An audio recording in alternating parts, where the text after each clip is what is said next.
Hello, everyone. It's me, Demetra K, and I'm sitting here with Donovan throwing rocks and high in his hand, Sadiq. And this is our edition of Don't Believe the Hype, where we ask you to go beneath the surface, do your own deep dive analysis of the things that you heard in the media and so on and so forth. I'm not saying not to trust things, but say, you know what, it sounds good. However, let me see if I can find out if something is different or if there's, more to the story. And so that's what we do here on Don't Believe the Hype. And so to me, this is a perfect subject for this show, Don't Believe the Hype. Well, I'll get started. So Kanye West, now known as Ye, he changed his name to Ye, Y-E. That white woman has got him messed up. But go ahead, I'm sorry. All right. So he has found himself in the spotlight again for speaking on the subject of slavery again. All right. In a tweet a few days ago, he said the following: "This represents good and America becoming whole again. We will no longer outsource to other countries. We build factories here in America and create jobs. We will provide jobs for all who are free from prisons as we abolish the 13th Amendment." Okay, so if you want to take a while to try to dissect most of what he said, it is kind of confusing. But the thing that got people in an uproar was the last part of it. Now, most of us who are fairly knowledgeable knows that the 13th Amendment abolished the institution of slavery. The 13th Amendment to the Constitution abolished slavery and involuntary servitude except as punishment for crime. Right. So that's what the 13th Amendment says. Okay, we're getting rid of slavery. But you guys bear with us a second. We got some sort of a truck outside the studio. So that's Trash Man. Trash Week. Always wants to come when we're, knee deep in some real good stuff here. So we'll give it a second to pass so that you guys can hear my notes, because I don't want you guys to miss anything that I have to say here. Yeah, all right, I think he's on his way. He's on his way. All right, and so, again, as we know, the 13th Amendment abolishes slavery and saying, okay, it's over. The institution of slavery is no more, except for, as punishment for a crime. So what does that mean? Okay, let's go on. So it would seem that Kanye was saying that we need to reinstate slavery, for lack of better words, right? If you're going to abolish the 13th Amendment, it means, okay, well, let's bring slavery back. That's what you would think he was saying. Okay, now, which is why everyone was up in arms about his tweet. And it's understandable, especially since he's been on his own personal campaign tour for Donald Trump by ranting about him, being a good president and all this other stuff. They must have paid him a lot of money. Well, we don't know. And him wearing the MAGA hat, Make America Great Again hat. He's been seen, have you seen it on the thumbnail on YouTube? He's been wearing his Make America Great Again hat in support of Trump and the Republicans. In fact, while on SNL Saturday Night Live, he said that the cast tried to bully him into taking the hat off, but he refused and wore it anyway. And on his TMZ interview, he told Harvey Levin, people try to bully you into doing things you don't want to do. Mm-hmm. And so he said it was reminiscent of him back in the day when he was in Chicago, gang members coming up to you wanting to snatch your hat off and telling you what to do. And so he was vehement about, I will not be bullied. I'm going to wear this hat. You can't tell me what to wear, is what he said. Mm-hmm. All right.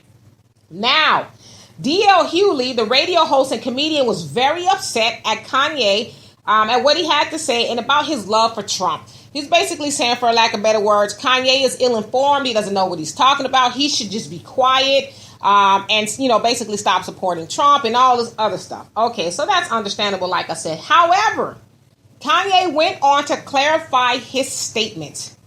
He later tweeted, "Not abolish, but less amend." So not abolish, which get rid of, but to amend, to change, to fix, to do something other than, right? This is what he said. He also said the 13th Amendment is slavery in disguise, meaning it never ended. We are the solution that heals, quote unquote. Okay. Now, Kanye also went on TMZ with Harvey Levin, as I said earlier, to further explain his statement. He basically said that the 13th Amendment needs to be amended to address the portions that says, except as punishment for a crime, as we said earlier. Now, I know where you're going with this now. Kanye said that prison is the new slavery because, quote unquote, all you have to do is make a freed man a slave, is convict him of a crime. And that prisoners are very underpaid. And he says getting like 8 cents a week for working for private companies, which we know many prisons have become privatized, and investors are able to make money off the, I almost said slave labor, but that's what it is. The labor of prisoners. Okay. And so he also said, made a point by saying that most prisoners are in prison due to bad circumstances and preconditioned situations, meaning that a lot of, let's just take it to the black neighborhoods, if you will, or any impoverished neighborhood. We know that there are a lack of jobs and just a lot of situations that cause people, and I don't want to say cause, I don't want to say there's reasons to commit crimes, but you get it, because where there's no jobs, people aren't going to starve. Jobs bring money, and so if you don't have any money, you can't eat and do other things. And so people tend to do things to survive. Whether we agree with it or not, that's just the truth. And so that's what he was saying. All right. Now, in closing, he read from a pre-prepared statement from a friend of his. Now, I want to say this before I finish. I really love that Khalid, that's my nephew's name, that Kanye, or Ye, has learned from his previous mistakes, in that he's just not speaking about things he doesn't know about. Because in the interview, he was going to speak on some other stuff, and there was people behind him that I guess maybe said to him, okay, maybe don't speak on that just yet. And he said that I can't speak on that just yet. Well, actually, he asked, why can't I speak on it? And they said, well, kind of, sort of, you don't have enough information. And he says, okay. But I love that he prepared a statement and didn't just come off ill-informed like he did last time when, you know, the whole world handed him his MAGA hat. Because what did he say? Slavery was a choice is what he said. And so he brought a little bit more knowledge with him. So I can respect him for that. Now, Michelle Alexander, an educator and author, wrote a masterpiece called The New Jim Crow Era that addressed the 13th Amendment and all the things that Kanye talked about.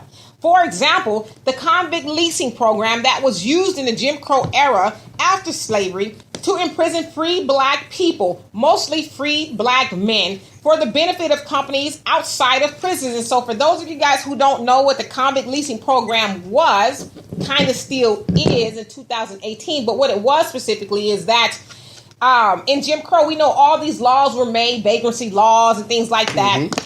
Oh, you stared at a white woman too long law. And so you got locked up. And so while you were locked up, you had all these other charges that were added on to you. And so you stayed in prison longer than you were supposed to over nonsense in the first place. And so then you had these companies that was like, yo, well, we need labor because remember, slavery was over. Right. We need labor. How about, and I can't remember the guy who invented the convict leasing program, but we'll lease out these inmates to businesses, railroad companies and other stuff, and they'll work for us. Instead of being in prison, they'll work for us. Well, it was said that the convict leasing program was in some ways more brutal than slavery because a lot of those men didn't live past 35, no longer than 40. Right. Because of the brutality. They starved to death, were beaten to death, worked to death more than anything. So it was a horrible institution, this convict leasing program. And the crazy part about it is the guy, and his name slips from my mind,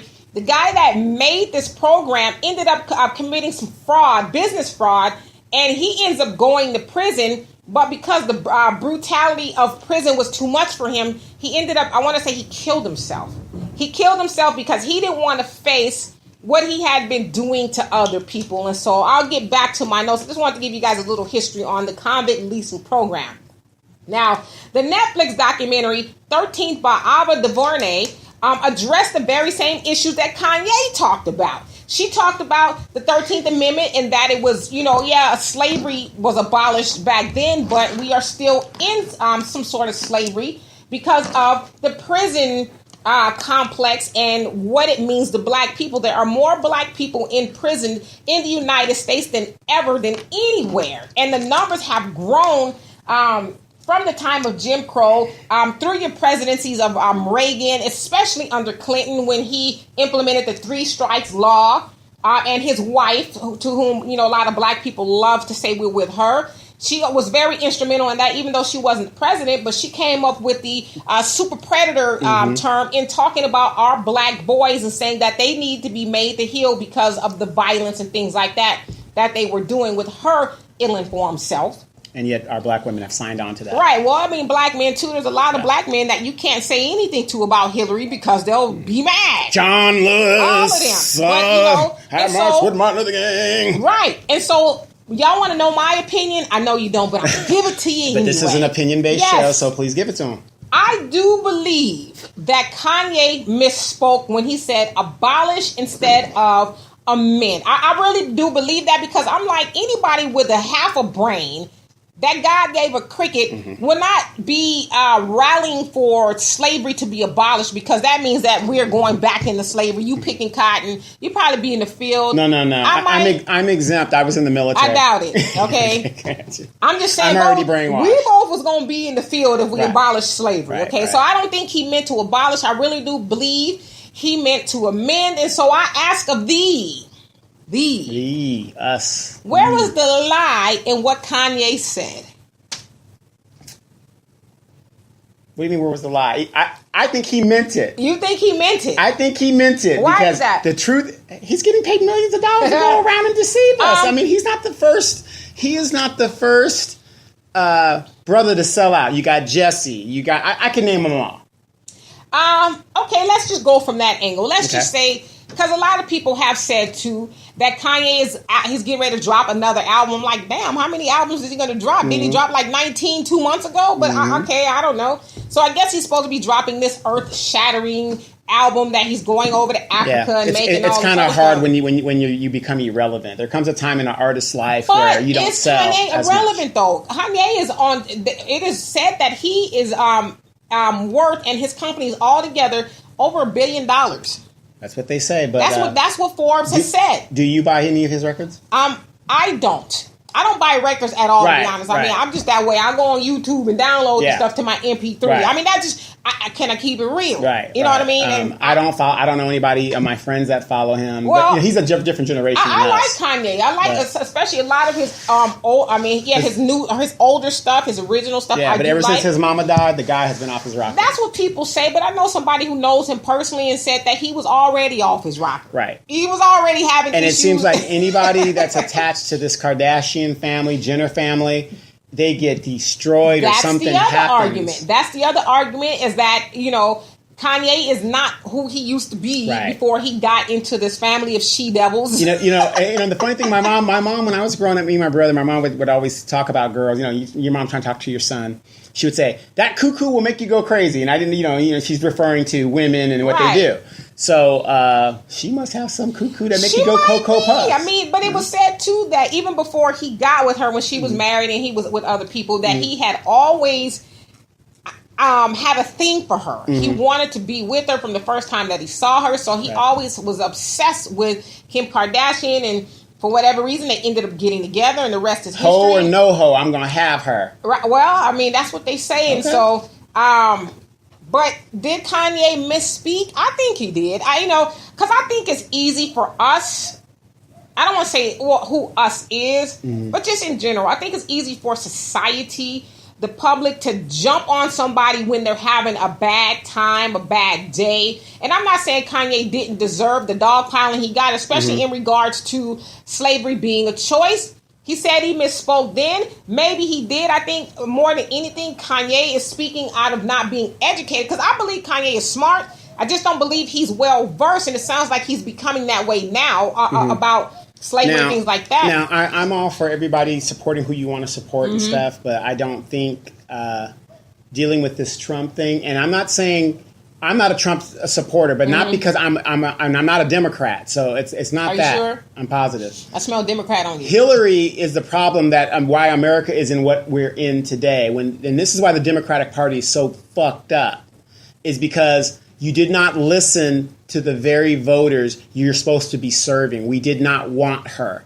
The Republicans were frothing at the mouth to run against Hillary because they knew they can beat her.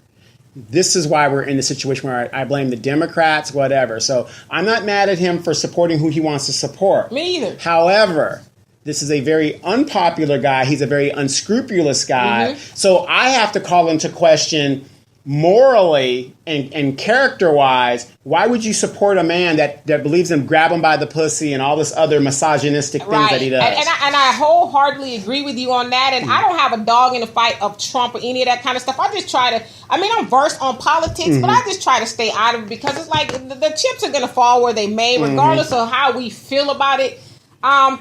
But I think Kanye, and I'm not trying to speak for Kanye because it's hard to tell what's in his mind. But I think the point that Kanye is trying to make is, and he said this a lot, in that black people automatically feel like we need to be Democrats. Right. And so he's saying, me supporting Trump is I'm jumping off of that narrative that because I'm black, I need to be a Democrat. I'm saying that I should have free choice, and I agree with that. But you fucked up on that choice that you made. Right, and he's saying, and he tried to, and I could tell just when he was talking that he tried to get a little bit of knowledge, but he was asking, when did black people become Democrats? He was having a hard time 1967 articulating it, but I get where he was saying, and so he was trying to say, I know what he said. As a matter of fact, it comes to my remembrance now. He was saying that black people became Democrats because Democrats give us free stuff. Exactly. Welfare and stuff like that. But Harvey Levin, who doesn't sound like he's a Trump supporter, he pushed back, and I think he made a good point. He said, I think you're wrong in characterizing the black community in that all black people they're the only reason why they're Democrats is because they get free stuff. Because to say that is to say that black people are freeloaders and we want handouts. And that's not true for all of us. That's not true for all of us, but a good portion of us, yes. Because statistically speaking, we know that is not predominantly black people on welfare. Hell, when welfare first came out, back in the FDR's era, the Great Depression. We couldn't get it. We couldn't get welfare. We were the last. It wasn't for us. Right. Now, to Kanye's point, FDR and the Democrats used that as bait to get us to vote because whether people believe it or not, and that's where the misconception is, we could vote, but the problem was where the civil rights movement came into play is because we were being suppressed, and so we have the voters' rights things. We could always vote, but of course, like I said, it was a lot of intimidation and stuff, and so primarily we were Republicans. FDR wasn't messing with black people, and his wife was like, you know what? We need to not be that way. We need to treat black people more kindly. And she, for whatever reason, won him over. And whoever, I'm sure it was cabinet, was like, yo, we need these black people's votes. And you got to remember. Which is how he became president. Right. And you also got to remember with that mentality. Not to wag my finger at y'all. The mentality of that thinking, when it really like, aha, that makes sense. Guess who they just decided that's going to fight their wars for them? Black people. Right. Black and brown people. The majority of your fighters in Vietnam were black and brown people. And I would say this because, I know you've spent a copious amount of time in the military, and thank you for your service. As you've heard a million other times, and you should hear it a million more before you die. All right. But I think people need to be a little bit more educated in regards to black people, or as you say, people of color in the military, because we know that during the Jim Crow era, especially, a lot of black veterans that came back from fighting for America were lynched. Right. A lot of them lynched in their uniforms. Yep. And specifically black soldiers were lynched because the KKK and white supremacy and those who believe says there's no way we want these niggas, not my words, theirs. We want these niggas to come back here and think that they all that, or think more of themselves than they ought to think that they are in the same ranks with white men. And so this is our way of bringing them down a peg or two by murdering them wholesale while wearing their uniforms. And so to your point, it's predominantly black and brown people going to war, but yet I wonder if they truly knew the historical context and what it was going to cost them, or what it cost our ancestors. Would they be signing up to the rate that they're signing up? Right. Well, the thing is, they're not signing up because they are patriotic. I don't believe anybody. Well, why did you sign up? Okay, well, here's the thing, and you know my history. I was born into the military, right? So it's all my life, from the time that I was on a military base, from when I can remember. And your whole family. My whole family. So it's military. So for me, I joined because I wanted other opportunities, but here the only thing was there was the base or sitting around doing absolutely nothing, and I wasn't I was sitting on the quad at RCC with, and we weren't going anywhere, you know? Eventually I went somewhere, yes, okay? right. Eventually so I joined the military for me. Right. But a lot of people, because if you go back to the Jim Crow era and even farther than the 1920s, even when Negroes were outright starving, your only option to get out of your situation was the military. And in the Vietnam era, a lot of the black and the brown guys that went over to the fight, they didn't want, like Trump, they would have loved to got 5-6 deferments. But it was either go to jail or join the military. But where did some of those brothers come from that in the Vietnam War? That ended the Vietnam War? Yeah, well, I mean, during the Vietnam War, where did those brothers come from? A lot of them. The South. But not the South, but prison or jail. Right, that's what I'm saying. Yeah. That's the option they were given. Right. Go fight. Correct. Or go to jail. Well, I'm saying even some that were in jail. That's what I'm saying. What Same did they thing. call that thing? Yeah, it was the same thing. Yeah, I can't remember what they thing. called it, but yeah. So, all right. Yeah, it's like, hey, you know. I'll go. Right. You know. So these were the only options presented to you. So when you're in a situation where it's like you're sitting here shitting on the pot, there's no opportunity in this town. That's why I always say Louisiana, the town that I come from. Until Walmart came in there, black people didn't really have a lot of opportunities. Really? Yeah, I mean, everything was owned by the white folks, and and if you didn't work for Miss Sarah down the street, Miss Sarah, what did Miss Sarah do? Yeah, she was a homemaker, but yeah, you wash and yeah, you're domestic. You come in there as a domestic and stuff like that. Yes. So, and then like I said, my grandfather, even though he served in World War II, on my dad's side, he had to take odd jobs wherever he can find. This man had 22 children. Yeah, he was working. Got him working. He was, dead. yeah. I mean, he was a grave digger, a ditch digger, or whatever you call. I mean, he did everything he could to support his family, which he did. 22 kids. 22 kids. Children. Same mother, same father. My mom is the oldest of 12 on that side, but my grandfather on that side, he was he worked for Wonder Bread. Damn. So he was a delivery guy. So he did well for himself. But I'm just saying, right. These small towns, until Walmart came in there, and Walmart didn't come in there until like the late 90s. Right. So your only option was to get out of there was to join the military.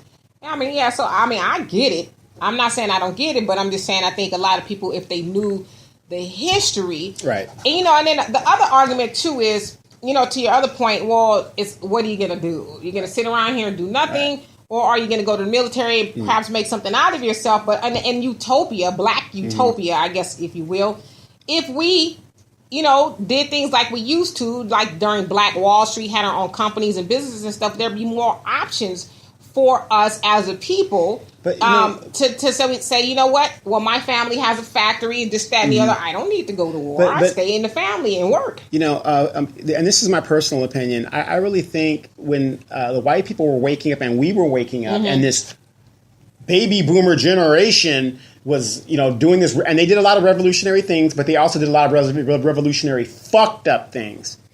Wow. It totally changed our, like I said, giving us stuff. I mean, I really think the civil rights movement really destroyed the black community. Well, who do you really think was at the helm of that? Well, we weren't in control of that. Yeah. but what I'm saying is, though, before the Democrats started giving us stuff, we had our own black doctors, we had our own black mechanics, we had our own communities, like you've been saying. Well, I can't remember what I was watching, something I was watching earlier, but they made a good point. I was Kanye, as a matter of fact, not to quote Kanye, okay, but he made a good point in saying that under the Democratic Party and civil rights and all those other things, backwards. It was more or less like, I'll give you some money for your man. Exactly. Get your man out the house, sister. And we'll give you some money. We'll give you housing, food, medical. And just like recently you saw with that weave shop, I could choke you out, whatever. Them sisters were lined up the next day. So under that same perimeter, get rid of your man. What did the black women do? Right. But this is my other pushback to that. And I'm not, because I know that's what happened. I know that's what happened. But I just try to put myself in the shoes of those women, especially back then. I'm thinking, and it's just me thinking, because I understand there's a whole lot of other stuff that led up to that. Yeah, parameters. But if I had a man in a home that was making more, I don't know what welfare was back then. $200 a month. Yeah, maybe $200. If he was making more than $200 a month, he had a good job and all this other stuff. Why on earth would I get rid of him over that? Because I want to be independent. I'm with the Now movement. Right. I bought into Miss Sarah, whose daughter Cindy, that I'm best friends with since we were children. She's oppressed. We are all oppressed as women. So I'm going to back my best friend. And guess what? Your best friend freed herself from her white mate and left you right behind. No, she ain't free. Now, see, that's another thing, too. Because I agree with you up until that point. Okay. I think a lot of black women fell for a hook, line, and sinker. What was her name? Cindy? Sarah? Cindy. She ain't freed herself from her man. No, she still kept her man. Yeah, right, she kept her man. Went, yeah. Listen, don't ever get it twisted. She went home to her dude after all that. I'm burning my bra. Right. And I'm, sisterhood. Okay, 76% of white women. I got to be home because Jim is going to be looking for that green bean casserole. Right. So I did. 73% of white women are married or have been married. So you answer your own question. No, I did the white woman leave her man like black women did? No, she didn't. But what's the percentage of black women who ain't married? That aren't married? Yes. 70 something. It's like it flipped. Yes. Exactly. It flipped. So how is it that in 2018, y'all, who I may be speaking to, how is it that we don't connect the dots? And I'll be honest with you guys, I suck in math. My math, like sucking math, is an understatement. My math is horrible. Okay. Terrible. So how can we not see the correlation? Is 70% right, roughly of women, black women, are not married, but you got and never been married. Never been married, but you got 73% or so of white women who are married. But you got white women who are leading the women's lib movement. Is there something off? How do we? I like to do the math as the NOI says. My dad, who is NOI, Nation of Islam, for you guys don't know who that is. Their motto or moniker is do the math. Numbers don't lie. Follow the money. Logic and reasoning does not lie. And so if we're saying, just kind of piggybacking off of Kanye's point and your point, that, black women should be, the women's lib. And I'm not saying we shouldn't be fighting for women's rights. I think women should have women rights. should have equal rights. But But the fact that we fell for the narrative, I need to leave my man because he ain't no good. And 70% of black women are not married, never been married, but 70-something% of white women are married. So who was the joke really on? Exactly. Because white men was probably like, all right, Betty, take your ass in the streets and hoorah, hoorah, do all that stuff you gonna do, but you better have your ass back here and have some dinner on by the table 11 and have this house clean. By 11. Right, you know what I'm saying? I'll let you get a little bit of rope, but don't ever get the game effed up. Right. And that's the thing. And I know there's going to be a lot of sisters out there that are going to come for me and say, so blah, blah, blah, blah, right? So what? But like you said, the numbers don't lie. You can say all you want to say. The numbers don't lie. The numbers don't lie. And especially this generation now. When has it become acceptable to have multiple children by multiple men? And we're not the only ones that do it. That ain't what I'm saying. I'm saying for women let's do the numbers. Okay. Let's do the numbers. That's what they say. I listen to NPR when they do the stock market. Yeah, let's do the numbers. Yeah. Okay. The government is saying, Betty, Boom Quisha, whoever, all the kids you want, you can have. We'll pay for them. That's what they used to say. They don't say that no more. Well, they don't give you. They give you a certain amount of money, cap it off. But hell, we gonna give you $600, $700, $800 in food stamps. Right. You housing? Yep. Sure. Okay, by the income that you're making, you'll pay $50 to $200 a month.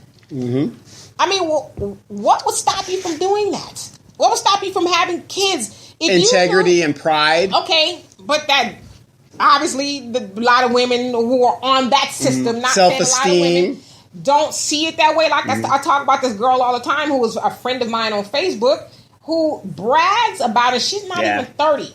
Brags she has 3 kids by different dudes. And I'm not putting her business out there. She puts it out there herself on her page. Right. 3 kids, different dudes. And continuously bragging about being on the system. She just got her housing. And so she's waiting for the 80s babies to get up off it so she can get in it. It's like, well, how long you plan on staying in? Like, because this is like, what do we say? Welfare is to help you get off your feet. Not to stay on your ass. Not to stay on your ass. So what's your exit plan?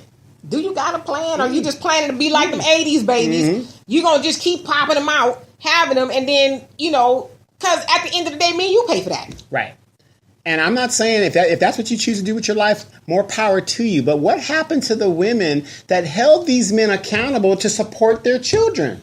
Well, first of all, you got to make sure that man is willing to be held accountable before you lay down with him and have children. Are you aware Al has 3 children? I'm aware of that. Okay, and I'm aware that man take care of his kids too. Yes, I just want to make sure. Right, I'm also aware that my factory is shut down, so we ain't gonna worry about having no kids. Okay, the factory is out of business, defunct. Okay, and so I think you have to ask those questions before you lay down with a man, because you hear. Like I got into a little tit for tat on Facebook with these dudes. That the meme said this. It was a picture of a black woman and she had 5 kids behind her. And it was speaking from the man's point of view. She asked me to buy her kids. Halloween's coming up. She asked me to buy her kids Halloween costumes. And I told her no because we just effing. Am I wrong for that? A lot of people Absolutely say, not. well, I said you are wrong for that. But he's wrong for that. However, she's wrong for laying down with a lackluster buster who reveres her that way and her children. Why would you bed a man that feels that way about you? Now, is he obligated to do it? Some will argue yes, some will argue no. But I feel like if you're a man worth your weight, and you laying down with this woman, she's giving you something that's supposed to be precious. Damn, you can't buy her kids, or you at least one. At least I can't buy all of them one. It's a package deal. But I buy some of them. Yeah, it's a package deal. Yeah, so you know, a lot of the men came on my comment thread saying that, you know, well, what about these women and blah blah blah. I said, well, if you heard my comment, I said that she's at fault too for not testing this man to see if he's worthy of even being around her children. And I said the other problem is y'all men who getting on here talking about why she had to do that, they just effing and this that. Y'all men are the ones that teaches y'all sons it's okay not to be responsible with women you lay down with. How about telling your son, don't lay down with a woman you wouldn't want to be responsible for in the long run, God forbid, or blessings or whatever. She did get pregnant. Or she does have children. You see she got children before you get into bed with her most of the time. That's something you need to say to yourself, wow, if I lay down with this woman, am I going to be taking on all these responsibilities? And is she aware that we're just screwing? Right. And then why would you want to be with a woman who's already got 5 kids that just want to screw you? Well, my mother always said that just shows she's experienced. That's 5 kids? Yeah, all right, but then you need to pay for this experience, boo. Right, exactly. Don't get mad when I ask you for something. Yeah, it's funny because, my kids are grown. My youngest son, me and his mom were in the military together, whatever. I hadn't talked to her in months. And so I call her, my son's a big LeBron fan, so we were talking about LeBron, so I called my son and said, hey, you watching the game? He's like, yeah. So I said, hey, I got off the phone with him and I go, hey, I'm going to call your mom real quick. Right. You know? He was like, oh, yeah, whatever. Mom's at home. She should be at home, blah, blah, blah. So I call her up. Had talked to her in a month. And I said, and you know, there's no need for me to talk to her. I don't have to talk to her ever in life again if I don't want to. But we don't have that kind of relationship because, cool. She's one of my best friends. You don't have to talk to your best friend every day. Right. They're living their life, doing what they got to do. So we were sitting there talking, and I call her up, and she goes, what's going on? So I said, hey, I'm just checking on you, because we're going to be linked together forever. Just seeing how you're doing. Y'all going to be at the weddings, the graduation. The graduation. Oh, guys, hey, I'm just checking on you, see how you're doing, how's your dad, and everything like that, whatever the deal is. But we have gotten away from the civil, not discourse, what's the opposite of discourse? The civil... it's like we break up with our significant other, and it's like, oh, to hell with her, and just civility. Yeah, the civility civil toward each other, of whatever. Now, even if I don't like this woman, this is the mother of my children. Right. I should hold her up in respect and whatever. Well, can you say that for the people in the back, the dudes in the back? For you brothers in the back. I mean, I'm just saying because I get what you're saying because I can already hear somebody now, well, I got to respect her and this, that, and the other. She don't do this and she don't do that. I can hear that. But to your point, guys, somebody's got to give. Right. So I'm not saying give into no nonsense because I know there's a lot of women out there that do a lot of nonsense with the child support. Listen, I'd be lying if I said that never happens. It does. But to your point, for the sake of the child, no matter how old the child is, somebody's going to have to, because my mama told me exactly what you said. When me and my daughter's father was, when she was first born and we didn't stay together, unfortunately, we were going through it. I want to have her more. No, I want to have her more. My mom said to me, she says, you know what? Regardless of how long you have her, visit with her, and how long he visits with her, that's always going to be your child. Right. And she's going to be both of y'all child until one of y'all die or whatever the case is. So y'all might as well find a way to get along. Right. A median. And when she said that to me, it made sense. I'm like, what am I fighting this dude for? Right. Because when you fight, you ruin your child by doing exactly. Now, he's a grown man. And I have a good relationship with her. Right. And I don't have to talk to her, but I do. Just to check up, because I don't want to see her down the road and be like, oh, I haven't seen you in months. We don't know what's going on in each other's life. But what does that say to your child when you ain't speaking to his mama? How you're supposed to treat women, number one. Exactly. And how you're supposed to handle your business, even if your business has concluded physically with that woman. Right. It don't mean you got to be immature and stupid. Hell, we made a child. We didn't stay together. That don't mean I don't have to. I have to be mean to you or stupid to you. Hey, how you doing? This, that, the other. How's the family? And if you get a significant other, please, I say this to people all the time. Make sure your significant other that is not the child's mom or dad, make sure they're on board with that, because you never want to hear your significant other, well, why are you talking to her? Right. Why you got to be this? She asking you for this. What's wrong with her? Well, she's got my child, and if she needs a light bill paid, I'm gonna do that, because that means my child ain't gonna be in the dark. Do you mind? Right. But like I said, my child's 20. He's an older man, but that doesn't stop me still from touching base with her, letting her know, hey, I'm okay. I'm over here. When I was traveling, I sent her a postcard to let her know, because we have that in common. We can still be friends, but the thing is, we've gotten to a point in the world to where it's like, in our community, I'm going to kill him. I want to be around. Oh, hell no. And a good example, the Bobby Brown story. Why is it that his version is Sissy didn't want him at the funeral? They made that impression. They made Bobby out to... I didn't see the movie, but I know I'm versed with Bobby Brown and Whitney and all of that. They made him out to be the bad guy. You know what? One thing, and I was telling this to Al. I said, one thing I really love about Bobby Brown, he done a lot of bad things in his life, but one thing I really love is that he didn't come out and say, he could have said, you know what, Whitney was doing drugs before we met. He didn't make excuses, He said, you know what, I'll take the blame. If it means you guys not tarnishing the mother of my child's image or the image you have of Whitney, I'll take the blame. Because she's making all the money. Well, not only that, I'm not saying as a man, but I'll let y'all have it. If y'all believe, I'll take that burden. Exactly. And he didn't come out with his version 2 years after she passed. So, I mean, any other person would have been like, nah, she was a crackhead when we met. She introduced me to the crack. Right. But he didn't do that. Right. You gotta give him some respect. But and that's one of the problems in our community. Our women and some of our men have bought in to the now movement and all these distractions to where we can't get together. In our next segment, we're going to be talking about a situation in it's the DA of Portsmouth, Virginia, and it kind of ties into what we're talking here. And it's people are going to have different opinions. This is where the real showdown going to go down. Yeah, it's going to go down. Right, exactly. Okay. And remember, I am the Duke of Edgemont. When we come back, we're going to have a boxing ring right here. Right, exactly. But Duke of Edgemont, my ass. But what I'm saying is, in our community, the civility has left the building. Oh, absolutely. And it doesn't make any sense to me. Well, it's left the building in a lot of aspects, just with different people who have platforms, who are trying to uplift black people. I mean, we just can't, if it's not our way, it's the highway. It's just like, at some point in time, we have to say to ourselves, before we say to one another, we got to get along with each other. Right. I got to get along with myself first, and that's having knowledge of yourself and knowing who I am. Because if I don't know who I am,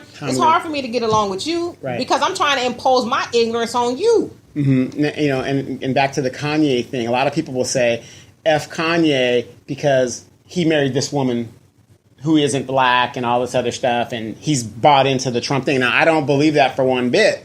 But there is something wrong with her cuckoo, because guys that get with her just get destroyed. I mean, maybe all the sisters. That hocus pocus. Yeah, I mean, that bank house. That's all, okay. But you know what I'm saying? Right. There's something going on there where this, but a lot of people will discount what he's saying because of... Yeah, I mean, and I want to... How much time we got on here? 5 minutes. Okay, and I want to touch upon this.